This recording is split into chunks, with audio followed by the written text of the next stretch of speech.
What is up, Killers? Kev here, and today back with a brand new episode of 5 new console mods to hit the Bethesda on our website this week. This is episode 629 within my series. But without further ado, guys, let's jump straight into the video. Cathedral water updated, coming in at 9.3 megabytes of a download.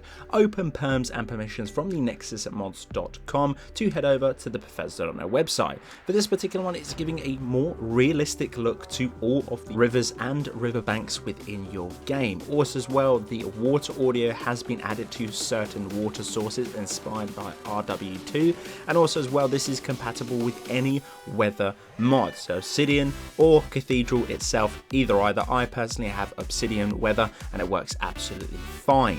There will be no audio shown within this particular video, but it is there and it is very nice indeed. Honestly, this is very nice. It fixes the water edge bug that has been fixed sitting and the water with the fog and reflections to start with the water line instead of the sort of musky one before.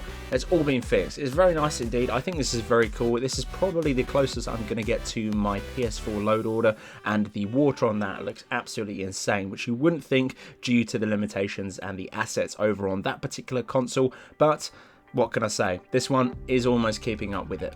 A Greener Skyrim coming in at 71.1 megabytes of a download. Permissions are going to be open for this particular mod, and for this particular one, it does make all of the sort of dirty tundra bits scattered around. Usually sort of the previous swamp areas within the northern region should be scattered now with this beautiful green texture. Some of it is running on the outside and some of it running in some of the settlements. I'll be showing you some of the settlements that has been added within this particular mod. My actual outside of the settlements, aka the general landscape to do with the game, is absolutely covered with so many other different mods. It's pointless in showing you that, but if you like what you see here, you're going to get that out in the open world if you don't have as many graphic mods such as me on my particular load order. But as you can tell, this looks really nice indeed. Some of these textures are going to be very high quality, you can definitely tell. I would like to keep this for the inner cities to do with what I'm showing you now, but I can't. 71 megabytes of download is an awful lot. But if you are starting from scratch and want to try something different to do with the overhauls and the environments to do with the foliage, this one is going to be a pickup for you. It's very nice indeed. IA92's mixed race Legionnaires coming in at 15.1 kilobytes of a download.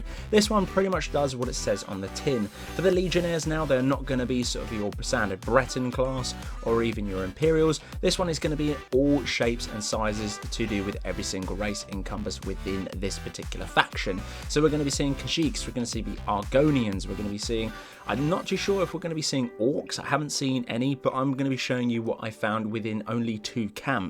Some of the visuals on the facials to do with most of the races are going to be grey face and a little bit weird on this particular one, but honestly most of them, such as the Argonians, worked very nicely indeed. Very seamless to do with the game, and honestly, if you do want to mix it up for such an incredibly low download size, and maybe add a little bit more involvement and a little bit more immersion with all of the races to the Legionnaires, this one will be great if you're playing as an Imperial or if you're killing them.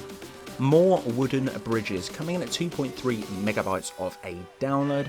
This one is very interesting indeed. This one changes the environment to a more immersive sort of feel. To stay immersive, they have placed the bridges close to the mills in some of the pine forests. There are going to be 4 locations that have the effect for this particular one at this current point in time. Not sure if that's going to be updated or sort of tweaked. It is going to be just a standalone floating mod, so probably this is going to be it so far. For this one, you're going to see Heartwood Mill in the Rifthold, Half Moon Mill, which is going to be in the Full Creephold, Dark Water Crossing, and the last one is going to be close to a tomb. I won't give it too much away, but this is pretty much what you're going to see in your game once upon installing this and heading over to those locations. Again, something very unique and slightly different. I think they're very nice to be added in with some of these mills. I think they flow very nicely with the environment, and honestly, it's a nice new change.